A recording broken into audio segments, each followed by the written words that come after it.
Bienvenidos a Sebas te da un consejo y Constellation Radio.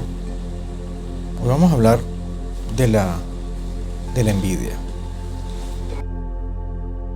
Mi padre me enseñó siempre que lo malo no es solo el que tiene envidia, es mucho más grave el que provoca envidia. La mujer de Ronaldo estaba siendo entrevistada y como la cosa más natural dice, le he hecho a mi marido este año 3 regalos, 3 coches impresionantes, el Rolls Royce, eso es impúdico.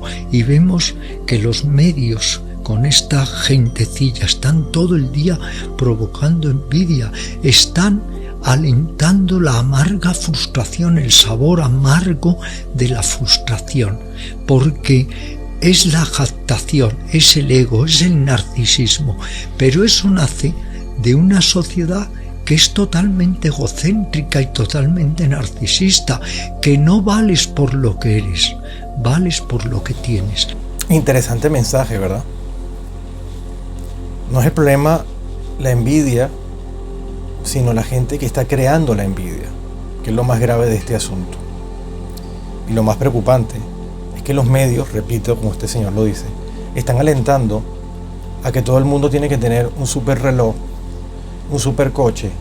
Entonces, una persona trabajadora que cuida a sus hijos, que le crea valores, que los ama, se siente menospreciado, se siente mapuleado, se siente humillado y siente envidia, porque dice, esto es lo normal, tener un Maserati, un Ferrari, y lo que yo tengo pues no llega suficiente.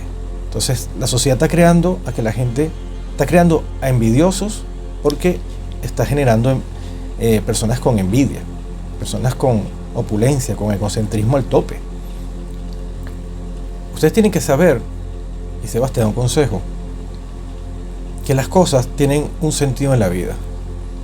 Un coche, un carro, es para transportarte, sea más de lujo o menos de lujo, va a cumplir su función. Un reloj igual, un móvil, un celular igual.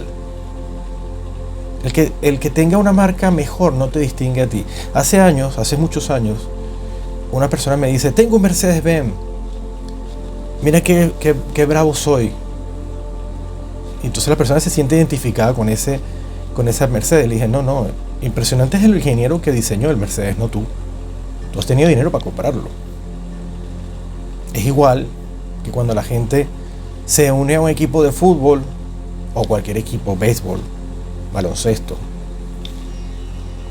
y esas personas ganan, ese equipo gana, ellos se sienten ganadores, pero ellos no tienen ninguna participación en el club, y aunque tengan una participación no están ganando nada, simplemente se sienten que son parte de esa ganancia. La verdadera ganancia, los verdaderos valores están adentro, no en las cosas que poseemos, no en las cosas que tenemos diariamente, no en la apariencia, sino en lo que adentro hay, en lo que adentro se genera. Así que, Sebas te da un consejo: cuando te sientas mal y veas a estos fanfarrones que en vez de tener humildad y ayudar al mundo, lo que hacen es vanagloriarse del éxito que tienen, que recuerden que todos vamos para el mismo sitio, y de la muerte física no nos salva a nadie, y no les va a servir de nada. Ustedes ya han visto casos de millonarios que no los ha salvado nada. Entonces, no se sientan mal, ¿vale? Están haciendo lo correcto. Te da un mensaje, nos vemos la semana que viene.